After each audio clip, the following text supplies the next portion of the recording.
Assalamualaikum warahmatullahi wabarakatuh.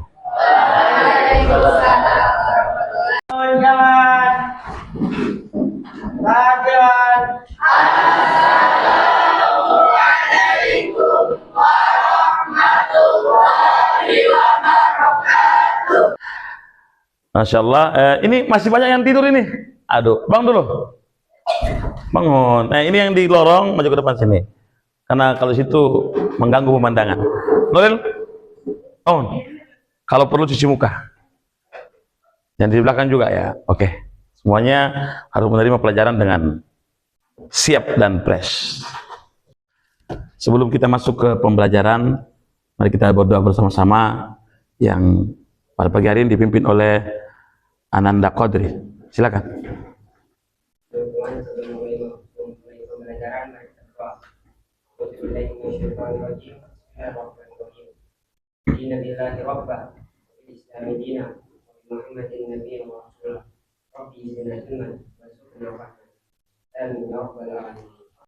Sekarang kita mengabsen kehadiran Neza, Nurul, Alam, Fadil. Jadi materi kita pada pagi hari ini yaitu fikih berkaitan dengan wakalah dan sulah. Jadi terutama ini adalah kelas keagamaan, jadi minimal segala sesuatu yang berkaitan dengan agama, syariah, fikih kita kuasailah. Kalaupun kita belum kuasai maksimal karena masih baru kenal, minimal sudah pernah lewat di telinga kita, sehingga nanti kalau kuliah, dimanapun kita kuliah, kita sudah bisa tahu, dulu sudah pernah saya pelajari di pondok nih, maka begitu gampang untuk kita serap, karena sudah bukan barang baru. Mengerti? Jadi pembahasan kita pada pagi hari ini berkaitan dengan wakalah dan sulah. Perlu kita ketahui bahwasanya ini pembahasan mengenai kehidupan sosial. Karena dalam kehidupan sosial, wakalah itu artinya adalah perwakilan. Sulah artinya adalah perdamaian. Artinya, dalam kehidupan sosial, kadang ada sesuatu yang kita tidak bisa kerjakan, maka orang lain lah yang disuruh untuk mewakili. Kayak gitu ya. Contoh kecil lah. Kisahnya Ashabul Kahfi. Kita tahu Ashabul Kahfi adalah orang yang lari dari raja yang zalim dan lari ke gunung. Setelah tertidur, Allah tidurkan mereka selama berapa tahun? 309 tahun tertidur, kemudian dibangunkan. Ternyata sudah berbeda zaman, meskipun dia tidak tahu. Karena sudah mulai merasa lapar, dia bilang, pergi dulu ke kota beli makanan yang enak lah buat kita ini. Sudah lapar ini perasaan. Lalu kemudian pergi temannya. Itulah dalam bahasa ini namanya perwakilan.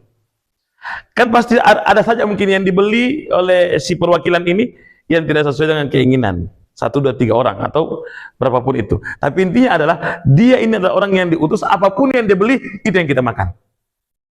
Apapun yang dia beli sah. Apapun yang dia bawa kemari, ya itu adalah sah. Kalau kita nggak terima, ngapain suruh dia? Semua gitu ya. Umpama kita mau pergi ke Palu, ketemu dengan Pak Gubernur, mau tanda tangan apa MOU dengan pesantren Darul Hikmah. Tiba-tiba saya sakit, nauzubillah gitu, sakit, yang nggak bisa pergi. Boleh nggak yang lain mewakili saya? Sebaliknya juga begitu, Pak Gubernur umpama lagi sakit, atau lagi ada acara di Jakarta yang nggak bisa ditinggalkan, terpaksa diwakili oleh banyak ajudannya kah, atau mungkin staf ahlinya dan lain sebagainya. Jadi wakalah ini adalah hal yang biasa dalam kehidupan manusia. Jadi ketika ada yang bersengketa antara satu dengan yang lain, itu namanya sulah. Kita masuk ke dalam babnya, bab suluh, yaitu perdamaian. Contoh, umpama ada suami istri ribut, berantem lah, gini, berantem. Kemudian dalam Islam aturannya adalah seorang perempuan ini mengutus satu orang yang dipercaya untuk mewakili dia, mewakili kan?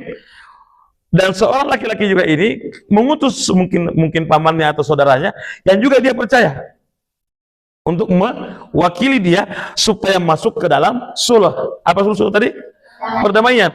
Kan biasa kalau orang berkelahi, orang berkelahi, laki-laki dan perempuan ini berkelahi suami istri, mau ketemu tuh baru lihat muka mau baku pukul lagi. Ya kan? Pokoknya setiap apa yang dibilang sama suaminya, dibilang, saya setiap mau dengar. Apa yang dibilang sama istrinya, kata suaminya, saya setiap mau dengar. Iya kan? Kalau marah kan begitu ya.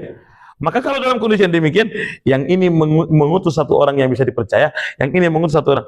Bagaimana sebenarnya terampe dua suami istri ini? Inilah yang bicara, pamannya ini kah, bicara. Oh, didapatkanlah masalahnya apa dan bisa diselesaikan. Masuk dalam sulh perdamaian. Didamaikan. Biasanya kalau masih sama-sama muda, yang perempuan bilang, saya ini masih muda, masih cantik saya. Kalau nggak pergi, masih ada yang suka sama saya. Kan begitu. Yang laki-laki juga begitu, pergi saja. Kalau laki-laki biar lagi tua masih laku, kan begitu. Itu kan bahasa-bahasa egois. Bahasa egois yang begini tidak akan bisa selesai sulh perdamaian. Harus bahasa-bahasa yang penuh dengan ketenangan. Tujuan pernikahan ini apa? Kalau ada ribut harus diselesaikan. Makanya tadi mengirimkan wakalah, perwakilan dari dua sisi untuk mencapai sebuah sulh atau perdamaian. Mengerti? Ya.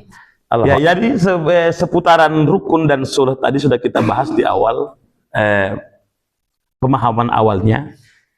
Tapi dalam setiap transaksi dalam Islam itu ada rukun-rukunnya. Rukun itu apa dulu? Rukun itu adalah segala sesuatu yang menjadi inti dari sebuah perbuatan atau ibadah.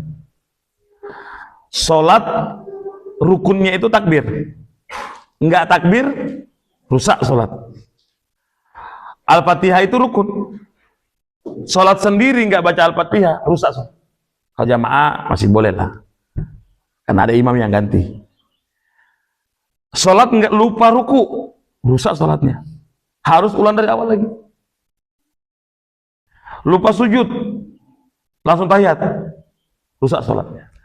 Nah, berarti kebayang bagaimana pentingnya yang dinamakan rukun. Kan dalam ibadah itu ada yang dinamakan rukun ibadah, ada yang dinamakan wajib dalam sebuah ibadah, ada yang dinamakan sunnah-sunnah dalam sebuah ibadah. Kalau yang rusak sunnah, tidak masalah. Kalau yang rusak wajib, diganti dengan yang lain. Tapi kalau yang rusak rukun, batal ibadah. Batal ibadah. Dalam hal ini wakalah. Apa sih rukun-rukun wakalah? Yang pertama, adanya muwakil. Apa namanya? Muwakil. Yang mau memberikan hak kepada orang lain untuk mewakili. Yang kedua, wakil. Orang yang menjadi wakilnya, yang disuruh, yang dimintai tolong. Yang ketiga, sesuatu yang diwakilkan. Sesuatu yang diwakilkan. Apa itu? Kayak tadi, ambilkan saya punya baju. Berarti yang diwakilkan apa? Pengambilan bajunya. Kemudian adanya ucapan.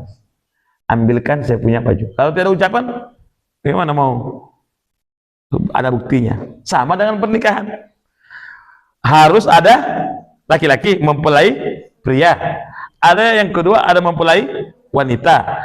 Yang ketiga, adanya wali, kalau perempuan ya, atau saksi juga. Kemudian adanya ucapan, saya terima nikahnya. Ini penting. Kapan ini hilang, maka tidak sah pernikahan. Orangnya mempelai prianya nggak ada, tapi diwakili boleh untuk pengucapan akadnya supaya sah. Karena tadi yang kondisi-kondisi tertentu tersebut. Nah, jadi itu yang dinamakan rukun-rukun wakalah. Sekarang kita masuk sulh. Sulh juga sama, ada rukunnya. Jadi hampir semua kegiatan dalam Islam itu ada rukun-rukunnya. Yang mana hal itu tidak boleh hilang. Dalam sulh perdamaian juga harus ada rukunnya. Kenapa kok gini, kok ada rukun-rukunnya?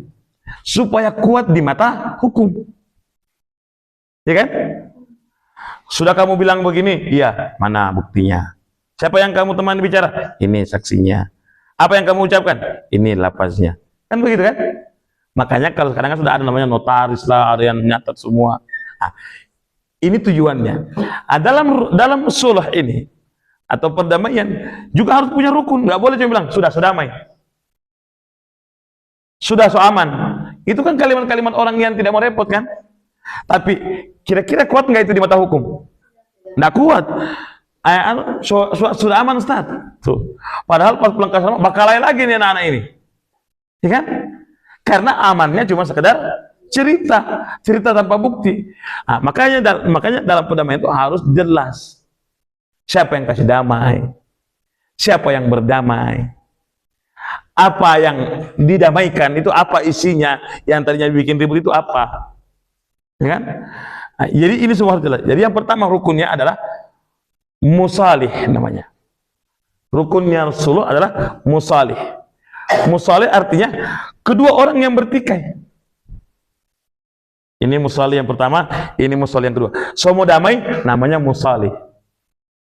Dua-duanya. Kemudian yang kedua, musalihun anhu. Musalihun an.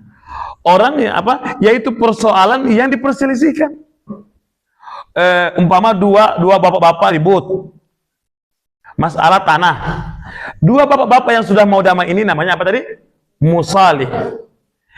Tanah dalam posisi namanya apa tadi? Musalihun anhu, yang diperselisihkan atau yang diributkan. Kemudian yang ketiga adalah musalihun alaih, yaitu hal-hal yang dilakukan oleh salah satu pihak terhadap lawannya untuk memutuskan perselisihan. Upayanya, datanglah cari, kami tidak mau ribut begini. Ingat, kalau orang ribut itu bagaimana supaya cepat selesai ributnya? Ada yang punya jawaban? Orang ribut itu bagaimana supaya cepat selesai ributnya? Hah? Apa? Urus diri masing-masing, tapi masih sakit hati. Apa lagi? Mediasi. Ya boleh, itu juga bagian. Tapi apa yang paling penting kalau orang ribut? Keduanya harus menurunkan egonya. Ya kan? Ada polisi, ada tentara, ada pak ustadz, segala macam ada, tapi tidak mau turun ego. Masih berkelahi tidak? Masih berkelahi. Artinya apa? Kurangi sedikit hakmu. Ego itu apa? Hak yang orang mau ambil. Oh, tidak bisa. Pokoknya sampai tanah di sini 75 kali 20. Yang ini satu juga, saya juga punya tanah segini luasnya. 67 kali 18. Tapi kalau diukur punya dia ini menyeberang sedikit 1 meter. Paham ini? Kalau diukur yang punya yang pertama tadi juga agak menyeberang sedikit ke sini 1 meter. Kebayang tidak ini? Untuk membuat damai harus menurunkan ego permintaan. Kata Ustadz, "Dahlah, ini kan dunia juga mau baku ribut. Mate, kamu tidak mau miskin gara-gara hilang 1 meter. Kamu tidak mau kaya gara-gara dapat 1 meter. Sudah, ambil setengah-setengah. Tadi kan ini kekurangan 1 meter. Ini juga kekurangan 1 meter. Enaknya bagaimana? Setengah-setengah saja. Setengah ke sini, setengah ke sana. Selesai kan? Harus menurunkan ego, mengurangi hakmu sedikit aja. Nah, yang keempat, rukun daripada sulh ini adalah adanya ijab dan qabul, yaitu ucapan bahwasanya oke, orang sudah damai. Tidak ada lagi di belakangnya ya. Kata yang satu, ya sudah tidak ada. Saya minta maaf ya kalau selama ini begini. Itu namanya ijab dan kabul. Itulah ucapan. Sama dengan tadi pernikahan. Saya nikahkan saudara, saya terima nikahnya, ya kan? Saya minta damai dengan saudara. Ya, saya juga minta maaf kalau saya salah selama ini. Damai kita. Itulah rukun-rukun sulh. Ustaz, Afan, boleh bertanya? Silakan. Apakah masa wakalah bisa dibatalkan? Apakah wakalah bisa dibatalkan? Pertanyaannya adalah apakah wakalah bisa dibatalkan?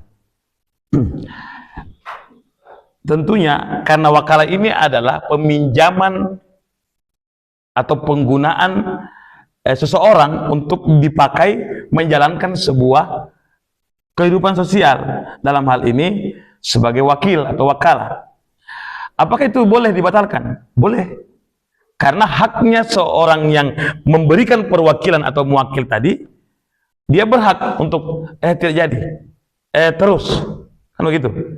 Itu haknya saya. Tapi ketika saya sudah membatalkan perwakilan tersebut, maka semua transaksi yang dibikin oleh wakil tadi menjadi batal. Tapi harus jelas kapannya. Apalagi kalau yang membuatnya batal ini adalah meninggal. menjadi wakil itu meninggal, maka otomatis wakalah juga selesai. Nggak meninggal, katanya mungkin kita mau pakai orang meninggal sebagai wakil, nggak mungkin. Karena kenapa kok kita tidak melaksanakan tugas tersebut? Karena kita ada dalam tugas yang lain yang juga sibuk atau kondisi yang tidak mampu. Kita pakai dia karena dia mampu. Tapi kalau dia juga sudah meninggal, berarti sudah tidak mampu. Otomatis wakalah berhenti atau stop atau batal. Atau yang diminta untuk mewakili kita ini meninggal gila, hilang akal atau logikanya gitu. Batal dengan sendirinya. Atau dia kecelakaan yang berat yang membuatnya tidak bisa menjalankan tugas tersebut, otomatis itu juga menjadi batal. Jadi itu semua kembali kepada orang yang memberikan perwakilan atau mewakil, dan juga tentunya sesuai dengan kondisi orang yang menjadi wakil kita. Kalau kondisinya masih oke, sedangkan masih oke, kalau saya sebagai mewakil mau menghentikan, bisa nggak? Bisa dong. Umpama saya suruh, siapa namanya? Fadil. Fadil juga. Saya suruh bawa Fadil pergi beli martabak di Unjulan. Baru sampai Fadil di jembatan Bia, saya telepon, Fadil di mana? Masih di Bia, Ustaz. Tak jadi beli martabak. Ternyata di rumah banyak kue. Boleh nggak itu begitu? Boleh dong. Hak saya. Itu namanya membatalkan, dan memang itu punya hak saya seluruhnya. Allahu a'lam. Sekarang Ustadz ingin bertanya sama salah satu di antara kalian. Saya tanya yang paling dekat kursinya. Apakah itu rukun wakalah? Sebutkan. Rukun wakalah ada 4. Yang pertama itu yang mewakilkan, yang kedua yang diwakilkan, yang ketiga ada sesuatu yang diwakilkan, yang keempat lafaz. Benar, tinggal diperbaiki sedikit kalimat.